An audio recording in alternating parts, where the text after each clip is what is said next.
करें, स्वामी प्रसाद मौर्य की बात करें तो ये कोई अलग नहीं है। ये लोकसभा चुनाव से पहले भी एक साथ कई बार मंच पर आए हैं, कई बार एक साथ मंच पर देखे जा सके हैं, जिसका ये नतीजा निकल कर आ रहा है कि अभी विधानसभा चुनाव भी होने हैं 2027 में। उससे पहले स्वामी प्रसाद मौर्य, चंद्रशेखर आज़ाद मिलकर यहाँ पर एक बड़े दल को बनाते हुए नजर आए। तो चंद्रशेखर आज़ाद की मदद से हो सकता है कि विधानसभा चुनाव में स्वामी प्रसाद मौर्य कोई बड़ा यहाँ पर कार्य करते हुए नजर आए या देखे जा। लेकिन इस लोकसभा चुनाव में कुछ चेहरे, कुछ नाम ऐसे हैं जिनको लेकर के अब चर्चाएं शुरू हो गई हैं कि आखिर इनका अगला कदम क्या होगा, किसे समर्थन देंगे, कौन किसके साथ जाएगा। बात करें चंद्रशेखर आज़ाद की तो चंद्रशेखर आज़ाद ने नगीना लोकसभा सीट से प्रचंड बहुमत हासिल की और कहीं ना कहीं वहां पर उनको जीत मिली। लेकिन वहीं बात करें उनके सहयोगी, उनके साथी स्वामी प्रसाद मौर्य की, क्योंकि स्वामी प्रसाद मौर्य के समर्थन में चंद्रशेखर आज़ाद भी नजर आए थे। बात करें तो स्वामी प्रसाद मौर्य की कुशीनगर सीट से तगड़ी हार मिली है। हार यहां तक मिली है कि वो चौथे नंबर पर दिखते हुए नजर आए हैं। इन सबके बीच अब सवाल उठ रहे हैं कि क्या स्वामी प्रसाद मौर्य अब कहीं ना कहीं भारतीय जनता पार्टी, समाजवादी पार्टी के बाद क्या आज़ाद समाज पार्टी का रुख कर सकते हैं, क्योंकि जिस तरीके से उन्हें कड़ी मुशक्कत का सामना करना पड़ा है, कहीं ना कहीं उनकी जो राजनीतिक सफर है वो खत्म होती हुई नजर आ रही है। आंकड़ों पर नजर डालें तो यहां पे कुशीनगर सीट पर विजय कुमार दुबे को 5,16,345 वोट मिले और यहां से जीत दर्ज कर पाए। दूसरे नंबर पर अजय प्रताप सिंह रहे समाजवादी पार्टी से, वहीं शुभ नारायण चौहान रहे बहुजन समाज पार्टी से तीसरे नंबर पर। लेकिन चौथे नंबर पर स्वामी प्रसाद मौर्य रहे, 36,000 कुछ वोट ही उन्हें मिलती हुई नजर आई। अब कहीं ना कहीं स्वामी प्रसाद मौर्य जिस तरीके से विवादों में घिरे रहते हैं और कहीं ना कहीं अब जिस तरीके से उन्हें हार मिली है, अब कयास लगाए जा रहे हैं कि क्या आजाद समाज पार्टी में वो शामिल हो सकते हैं। इस मुद्दे पर बातचीत करने के लिए हमारे साथ नाजमीन मौजूद है। उनसे जानने और समझने का प्रयास करेंगे कि आखिर चंद्रशेखर आज़ाद और स्वामी प्रसाद मौर्य का अगला कदम क्या होगा। क्या वाकई में अब कहीं ना कहीं स्वामी प्रसाद मौर्य आज़ाद समाज पार्टी में मिलते हुए नजर आएंगे। देखिए, यहाँ पर सिराज बात करें तो दो दिग्गज चेहरे हैं, या कहें कि दो ऐसे चेहरे हैं जो किसी दल के साथ जुड़ना चाहते थे और कोई किसी दल के साथ जुड़ना नहीं चाहता था। जैसे कि हम स्वामी प्रसाद मौर्य की बात करें, समाजवादी पार्टी के महासचिव पद पर रहे, लेकिन कई कारण बताते हुए कि पार्टी उनका सहयोग नहीं कर रही है, अपने विवादित बयानों के चलते अपनी ही पार्टी के जरिए निशानों पर रहते थे। तो ऐसे में उन्होंने महासचिव पद से इस्तीफा दिया, फिर पार्टी से इस्तीफा दिया, फिर अपनी पार्टी का गठन करते हुए नजर आए, राष्ट्रीय शोषित समाज पार्टी का वो गठन करते हुए नजर आए। उसके बाद देखा जाए तो चर्चा थी कि वो चुनाव लड़ेंगे, लेकिन एनडीए की तरफ नहीं जाएंगे। साफ उन्होंने कर दिया था कि वो एनडीए की तरफ नहीं बढ़ेंगे। तो ऐसे में वो कुशीनगर से चुनाव लड़ते हुए नजर आए और कुशीनगर से खुद अपने दम पर उन्होंने चुनाव लड़ा, लेकिन हार का सामना करना पड़ा और कुशीनगर में स्वामी प्रसाद मौर्य का वो जादू चल ही नहीं पाया। और वहीं दूसरी तरफ अगर हम बात करें नगीना लोकसभा सीट की और चंद्रशेखर आज़ाद और फ्रावण की,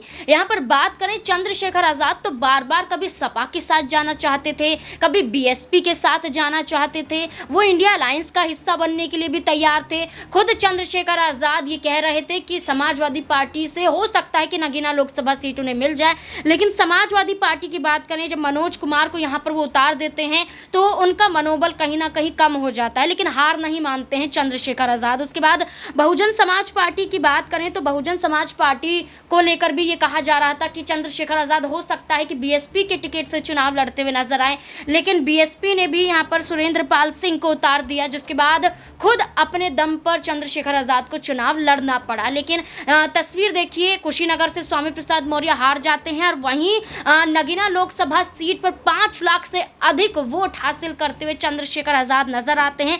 दूसरे नंबर पर भारतीय जनता पार्टी के ओम प्रकाश नजर आते हैं, तीसरे नंबर पर समाजवादी पार्टी के प्रत्याशी नजर आते हैं, लेकिन बहुजन समाज पार्टी का कोई भी यहाँ पर देखा जाए तो वजूद नजर आता ही नहीं है। तो ऐसे में यहाँ पर चंद्रशेखर आज़ाद की बात करें, स्वामी प्रसाद मौर्य की बात करें तो ये कोई अलग नहीं है। ये लोकसभा चुनाव से पहले भी एक साथ कई बार मंच पर आए हैं, कई बार एक साथ मंच पर देखे जा सके हैं, जिसका ये नतीजा निकल कर आ रहा है कि अभी विधानसभा चुनाव भी होने हैं 2027 में। उससे पहले स्वामी प्रसाद मौर्य, चंद्रशेखर आज़ाद मिलकर यहाँ पर एक बड़े दल को बनाते हुए नजर आए, तो चंद्रशेखर आज़ाद की मदद से हो सकता है कि विधानसभा चुनाव में स्वामी प्रसाद मौर्य कोई बड़ा यहाँ पर कार्य करते हुए नजर आए, या देखे जा सकते हैं कि बड़ी जिम्मेदारियों के साथ चुनाव जीतते हुए नजर आए, क्योंकि चंद्रशेखर आज़ाद का समर्थन मिलेगा।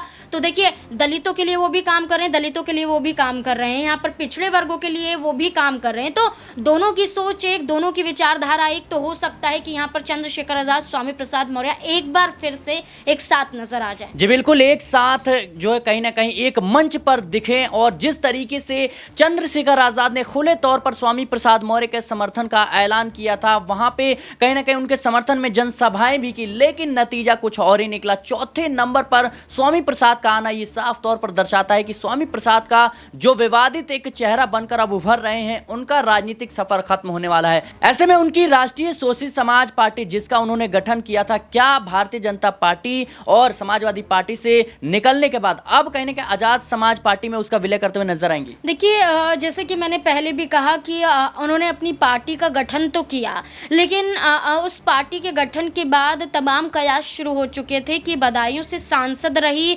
संघमित्रा मौर्य, जो उनकी बेटी हैं, वो भी भारतीय जनता पार्टी को छोड़कर अपने पिता की पार्टी में शामिल हो सकती हैं, क्योंकि यहाँ पर पिता पुत्री की देखी जाए जोड़ी तो कहीं ना कहीं कामयाब साबित होती भी नजर आती। लेकिन संघमित्रा मौर्य ने अपनी ही पिता की पार्टी में जाने से साफ तौर पर इनकार कर दिया। बदायूं से टिकट भी कट जाता है, लेकिन उसके बावजूद भारतीय जनता पार्टी का हिस्सा हैं। लेकिन वहीं अगर हम स्वामी प्रसाद मौर्य की बात करें तो वो एनडीए की विचारधाराओं से बिल्कुल अलग नजर आते हैं। वो तो अपनी बेटी को भी कोसते हुए दिखाई देते हैं।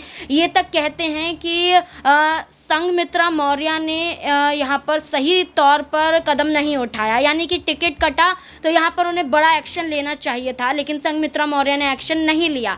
तो आप ये देखिए कि बेटी उनकी पार्टी से नहीं जुड़ना चाहती, लेकिन स्वामी प्रसाद मौर्य हो सकता है कि चंद्रशेखर आज़ाद के साथ जुड़ते हुए नजर आए, क्योंकि एक गहरी दोस्ती और एक गहरा राजनीतिक सफर उनका एक साथ देखने को मिला था। तो अगर यहाँ पर पार्टी का विलय हो जाता है यहाँ पर आज़ाद समाज पार्टी में। अच्छा नाज़मीन, एक छोटा सा सवाल यह भी है कि जिस तरीके से आजाद समाज पार्टी मायावती के विकल्प के तौर पर दलितों के बीच उभरती हुई नजर आ रही, दलितों की पार्टी बनकर उभर रही है, क्या आने वाले समय में विधानसभा चुनाव के दौरान इसका फायदा देखने को मिलेगा? और यही वो मेन कारण है, ये मेन वजह है जिसके चलते स्वामी प्रसाद मौर्य को अब विचार करना पड़ सकता है।